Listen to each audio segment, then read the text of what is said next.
Olá, querido, querida, muito bom dia, paz do nosso Senhor e Salvador Jesus Cristo, amém? Aqui é Sônia Fiuza, mais uma vez diante de você, para trazer a palavra de Deus, amém?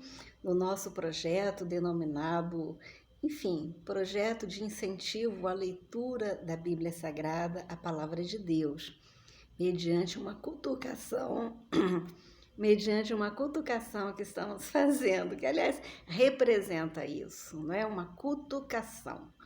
Cutucação à bênção e ao milagre de Deus que nós necessitamos e que através da leitura da palavra de Deus certamente vamos obter.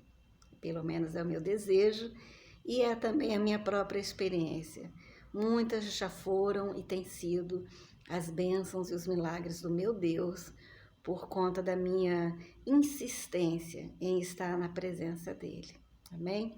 No livro de Provérbios tem um versículo em que o sábio Salomão diz para que a gente não se apresse em sair da presença do rei. E é isso que eu acabei de falar, não é? Eu ser insistente em estar na presença do Senhor. Ler a Bíblia Sagrada significa isso. Estamos insistindo em estar na presença do Senhor, conhecendo cada dia mais a Ele, a palavra dEle, aquilo que Ele pensa, aquilo que Ele deseja para nós e aquilo que Ele espera de nós. Carta do apóstolo Paulo aos crentes em Jesus Cristo, em Colossos, Grécia Antiga, capítulo 3, é o que nós agora estamos lendo e, obviamente, que obtendo ali as preciosidades que o nosso Deus nos reserva na sua Bíblia. Diz assim: portanto, se fostes ressuscitados juntamente com Cristo, buscai as coisas lá do alto, onde Cristo vive, assentado à direita de Deus. Pensai nas coisas lá do alto, não nas que são aqui da terra, porque morrestes e a vossa vida está oculta juntamente com Cristo em Deus. Quando Cristo, que é a nossa vida, se manifestar, então vós também sereis manifestados com ele em glória. Fazei, pois, morrer a vossa natureza terrena, que é a prostituição, a impureza, a paixão lasciva, o desejo maligno e a avareza, que é a idolatria. Por essas coisas é que vem a ira de Deus sobre os filhos da desobediência. Ora, nessas mesmas coisas andastes vós também em outro tempo, quando vivieis nelas. Agora, porém, despojai-vos igualmente de tudo isto. Despojai-vos da ira, da indignação, da maldade, da maledicência, da linguagem obscena do vosso falar. Não mintais uns aos outros, uma vez que vos despistes do velho homem com os seus feitos, e vos revestistes do novo homem que se refaz para o pleno conhecimento, segundo a imagem daquele que o criou, no qual não pode haver grego, nem judeu, circuncisão, nem incircuncisão, bárbaro, cita, escravo, livre, porém Cristo é tudo em todos. Revesti-vos, pois, como eleitos de Deus, santos e amados, de ternos afetos de misericórdia, de bondade, de humildade, de mansidão, de longanimidade. Suportai-vos uns aos outros, perdoai-vos mutuamente, caso alguém tenha motivo de queixa contra outrem. Assim como o Senhor vos perdoou, assim também perdoai vós. Acima de tudo isto, porém, esteja o amor, que é o vínculo da perfeição. Seja a paz de Cristo o árbitro em vosso coração, a qual também fostes chamados em um só corpo, e sede agradecidos.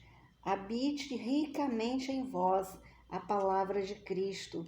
Instruí-vos e aconselhai-vos mutuamente em toda a sabedoria, louvando a Deus com salmos, com hinos e cânticos espirituais, com gratidão em vosso coração. E tudo o que fizerdes, seja em palavra, seja em ação, fazei-o em nome do Senhor Jesus, dando por ele graças a Deus Pai. Esposas, sede submissas ao próprio marido, como convém no Senhor. Maridos, amai vossa esposa e não a trateis com amargura. Filhos, em tudo obedecei a vossos pais, pois fazê-lo é grato diante do Senhor. Pais, não irriteis os vossos filhos, para que não fiquem eles desanimados. Servos, em tudo obedecei ao vosso Senhor segundo a carne, não servindo apenas sob vigilância, visando não somente agradar a homens, mas em singeleza de coração, temendo ao Senhor. Tudo quanto fizerdes, fazei-o de todo o coração, como para o Senhor e não para homens, cientes de que recebereis do Senhor a recompensa da herança. A Cristo, o Senhor, é que estais servindo, pois aquele que faz injustiça receberá em troco a injustiça feita, e nisto não há acepção de pessoas. Amém? Essa é uma palavra maravilhosa que o apóstolo Paulo falou a pessoas, seres humanos. Amém? O apóstolo Paulo era um representante de Deus. Eu penso assim, ele era um representante do céu. Algo assim que não se podia imaginar. Eu penso assim que os crentes em Jesus que estavam ali na Judéia, em Jerusalém, aonde Paulo vivia como um fariseu, perseguindo a igreja de Cristo, devem ter pensado isso também, né? Esse bom Saulo de Tarso, ele era um representante de Deus e não sabia. E quando foi mudado o seu nome para Paulo, ele então se viu na condição dele mesmo reconhecer que ele veio para abençoar e não amaldiçoar. Existe um livro cujo título é O Homem do Céu. Caso você tenha interesse de ler a respeito de homens daqui, desse meio que nós vivemos, que sofreram pela causa evangélica, leia este livro, porque ele fala sobre isso. Um chinês que sofreu muito pela causa do evangelho na China. Amém? O apóstolo Paulo, nós podemos dizer isso, ele era um representante de Deus. E toda e qualquer pessoa, querido, querida, que recebe em seu coração, recebe com amor o chamado de Cristo, essa pessoa se torna representante de Deus aqui na terra. E aí, obviamente, que todo sofrimento que eventualmente ela venha a passar, não é ela que está passando, é aquele a quem ela representa, que é o próprio Deus. Amém? Precisava deixar isto aqui para que a gente saiba, não é? Por que a gente vê coisas tão lindas sendo ditas por um homem, não é? Porque ele era um representante de Deus. Por isso que haviam palavras tão lindas e que foram necessárias ser registradas. Nós também podemos fazer assim, não é? Eu gosto muito da figura da carta viva, não é? Nós somos as cartas vivas de Cristo. Nós somos o bom perfume de Cristo. Olha que coisa linda, né? Nós somos o bom perfume de Cristo para a salvação. Eu gosto muito dessa perspectiva, né? De me achegar às pessoas, de dizer uma palavra que ganhe o coração daquela pessoa e um dia eu possa ter notícia do que Deus está realizando através daquela pessoa. Esse é o meu sonho, né? É o meu sonho, efetivamente, como representante de Deus, que eu também me considero. Amém? Agora, aqui nós gostaríamos de falar sobre os alunos, os candidatos a serem representantes de Deus. E eu creio que você, querido, querida, é um candidato. E eu gostaria de lá na frente vê-lo como o representante formado. Amém? O apóstolo Paulo fala assim: fazei, pois, morrer a vossa natureza terrena, prostituição, impureza, paixão lasciva, desejo maligno e a avareza, que é a idolatria. Por essas coisas é que vem a ira de Deus sobre os filhos da desobediência. Ora, nessas mesmas coisas antes vós andastes, quando vivieis nelas. Aqui o apóstolo está falando de quem nós éramos, não é? O que nós fazíamos, não é? Eu já ouvi assim, muita gente falar da raiva que sente, porque na igreja só tem isso. Eu digo, glórias a Deus, né? Porque imagina uma igreja sem ex. A igreja tem que estar cheia de ex. Ex-prostituta, ex-ladrão, ex-sequestrador, ex-raptor, ex-pedófilo, ex-estuprador, ex-adúltero, ex-assaltante, ex-ladrão, ex-corrupto, ex-xingador, ex-boca suja, ex-exibicionista, ex-vaidoso, ex-batedor de mulher, ex-batedor de carteira, né? Ex-golpista, ex-171, ex-garota de programa, ex-garoto de programa, ex-homossexual, né? Ex-lésbica, ex-falso, ex-mentiroso, ex-homicida, ex, ex, ex, ex-blasfemo, né?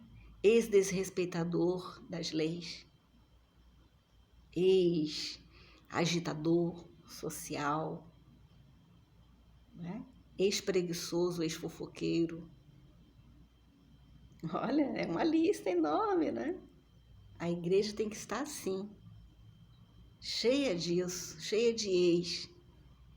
E ex que anda de joelho, pedindo a Deus para chegar a cada dia mais rápido, né? O amadurecimento, o crescimento, para que mantenham a condição de ex, para que não voltem ao vômito, para que não envergonhem o Evangelho, para que não causem escândalo, para não atrapalhar a obra de Deus.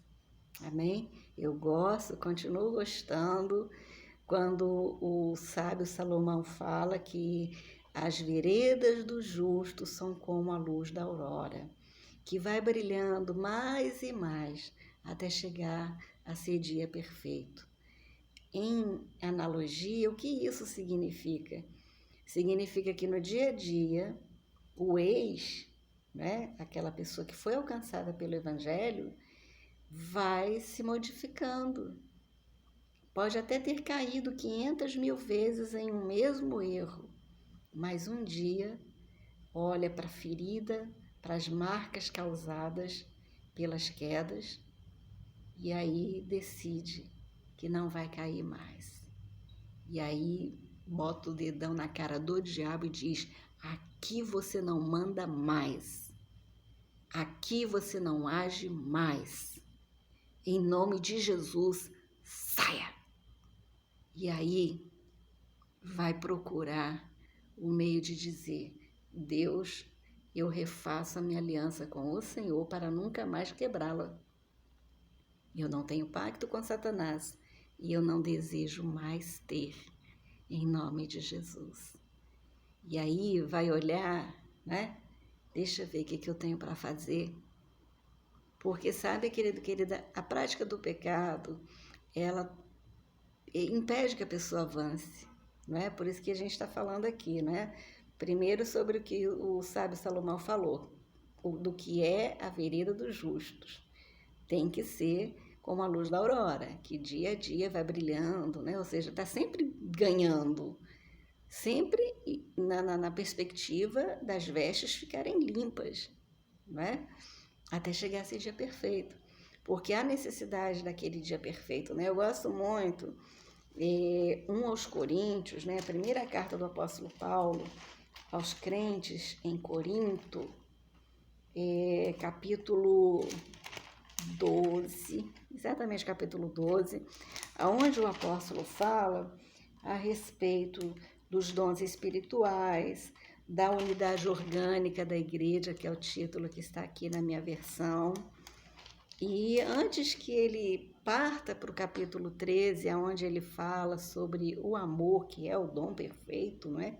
É o maior de todos os dons, porque Deus é amor, não é? Ele diz, eu acho interessante, a uns Deus estabeleceu na igreja primeiramente como apóstolos, em segundo lugar como profetas, em terceiro como mestres, depois como operadores de milagres, depois com dons de cura, socorros, governos, variedade de línguas. Porventura são todos apóstolos, ou todos profetas, ou todos mestres, ou todos operadores de milagres? Todos têm dom de cura? Todos falam em outras línguas? Todos interpretam? Entretanto, procurai com zelo os melhores dons, né? E eu passarei a mostrar-vos ainda um caminho sobremodo excelente, não é? Então, eu gosto dessa perspectiva. Passarei a mostrar para você um caminho sobremodo excelente. É uma mudança de fase, é uma evolução, é um amadurecimento, um crescimento, não é? Precisamos ser vistos como a luz da aurora, sempre crescendo, sempre evoluindo, sempre amadurecendo, né? Que as pessoas olhem para nós e vejam isso, não é? A pessoa olha e diz, essa não é a mesma Sônia de antes. Tem coisas diferentes ali nela. Isso é muito legal, eu particularmente gosto muito, né? E aí, voltando aqui para o que ele diz, né? Fazei, pois, morrer a vossa natureza terrena. Então, é uma determinação. Façam morrer a vossa natureza terrena. Não estimulem a natureza terrena.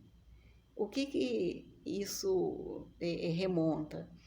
Remonta a nós fugirmos da aparência do mal, não é? É a mesma coisa como, por exemplo, a pessoa é ex-adúltera. Ela tem que fugir de quê? Daquilo que poderá enfraquecê-la e levá-la à queda. Cada queda, querido, querida, remete a um esforço para voltar para o lugar de origem. Eu gosto muito de uma expressão que eu antes não aceitava, que era de que a pessoa volta para o final da fila. Infelizmente é verdade, não é? Quer dizer, não faz sentido. A pessoa caiu, a pessoa não vigiou, se lambuzou nas coisas erradas e depois ela voltar para onde ela estava e colocar a mão na bênção, né? Não pode isso, né? E aqui o Paulo está dizendo, fazei morrer a vossa natureza terrena. Não estejamos na casa do Senhor com a nossa natureza terrena viva, nossa carne viva. Eu vou para o sambão, eu vou para o carnaval, né? Eu vou para a balada. Não, vamos fazer uma balada gospel, vamos pintar a igreja de preto para colocar, enfim, um monte de luzes, de efeitos especiais. Oh, querido meu irmão, minha querida irmã, fuja disso, fuja disso. Amém? Fuja disso. Fazei morrer a vossa natureza terrena, ao invés de ficar cutucando ela para ela voltar. Entendeu? Não faça isso. Eu gosto muito quando a gente vê o José, não é? O José do Egito. Ele estava na casa do Potifar. A mulher desse sujeito foi usada por Satanás para tentar José. E eu creio que se o José caísse naquela tentação, ele não seria o governador que ele foi. E é interessante, não é? Porque na oração do Pai Nosso, o Senhor Jesus diz isso, né? Não nos deixes cair na tentação. Jesus não caiu na tentação, por isso que ele ensinou isso, né? E o José estava ali na casa do Potifar, ele responsável por toda a casa do Potifar, e obviamente que entendendo, não confundindo as coisas, né? Ele só trabalhando, indo até o limite que foi estabelecido para ele. O Potifar nem precisou falar para ele, ó, você pode tudo aqui, menos pegar minha mulher. O Potifar não precisou falar isso. Nós precisamos ser pessoas maduras, inclusive, para que não seja necessário que nos chamem a atenção, que nos repreendam, né? Então, o José estava ali no Egito nesta condição em que a mulher do Potifar, usada por Satanás para tentar o José, a fim de que o José não colocasse a mão naquilo que Deus tinha para ele. E isto é uma mensagem de muita importância para todos nós. Se Jesus tivesse caído na tentação a que ele foi sujeito, né? Nós lemos isso em Mateus 4, Marcos 4, e eu creio que nos outros evangelhos também, ele não seria quem ele é. Eu não poderia segui-lo hoje, né? Ele poderia até receber as coisas, mas não é a mesma coisa. Por isso a figura do pecou, né? O próprio filho pródigo, né? Que foi a parábola que Jesus contou, ele mesmo, dentro dele, entendeu que ele não podia ter regalias na casa do pai dele, porque ele aprontou, né? Nós precisamos entender que precisamos ser corrigidos, precisamos ser tratados e não lidar com as coisas de Deus de qualquer maneira. Por isso precisamos matar a nossa natureza terrena, matar mesmo, querido, querida, matar. Não quero ser do jeito que terrenamente eu sou. Eu sou brava, eu sou bruta, eu sou mentirosa, eu sou isso, eu sou aquilo. E eu continuo a ser, eu não me converti, porque Jesus não tinha uma natureza que se pudesse duvidar dele, né? Tanto que a Bíblia diz que não se achou dolo na sua boca. Ele efetivamente foi levado para a cruz injustamente. Os próprios ladrões deram testemunho dele, né? Então, nós precisamos ser igual àquele que nós servimos. E o apóstolo Paulo continua. Ora, nessas mesmas coisas, vós andastes antes em outro tempo, quando vivieis nelas, né? A gente praticava um monte de coisa errada, mas a gente não pode continuar. A gente não pode achar que Deus tolera, né? Jamais. Eu gosto muito, dentre as tribos de Israel, que são 12, tem a tribo de Judá, de onde Jesus veio, né? E em Deuteronômio 33, existe ali o relato da distribuição das heranças às tribos. E é interessante o que se diz pessoalmente a respeito de cada tribo. Eu gosto demais de ver aquilo ali. E ali está escrito, né, sobre Judá, a tribo de Judá. Deixa eu achar aqui, acho interessante como é dito. Vai falando tribo por tribo, né? Vamos ver aqui onde está.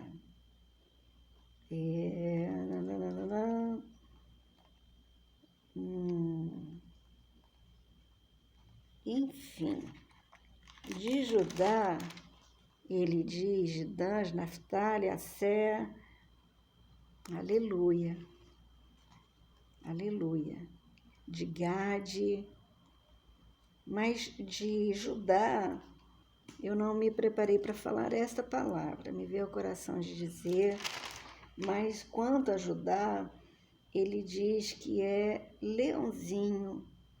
E quando nós vamos pensar, está aqui, isto é o que disse de Judá, a partir do versículo 7. Ouve, ó Senhor, a voz de Judá, e introduze-o no seu povo, com as tuas mãos, peleja por ele, e se tu ajuda contra os seus inimigos. Um dado momento aqui fala, né? Será que é Dan? Mas fala que é Dan mesmo. A partir do versículo 22. De Dan disse, Dan é leãozinho, saltará de Bazã. E eu gosto aqui dessa expressão leãozinho, porque não está dizendo que ele é fraquinho, ele é pequenininho, vai ficar piquititinho, não. O leãozinho, o que é? É um filhote, né? E é engraçadinho, bonitinho. Aí vamos imaginar que levemos para nossa casa, ele não vai ficar a vida toda daquele tamanho, né? Ele será durante um tempo aquele bichinho que nós vamos poder brincar com ele. Mas mesmo brincando, né, ele vai fazer coisas que a gente vai ficar com medo, não é mesmo? E ele vai crescer, vai se tornar um leão. Era isso que eu queria dizer, né? Então, aqui o apóstolo Paulo fala, né? Nós vivíamos em outro tempo nessas coisas, agora nós não podemos mais viver nelas.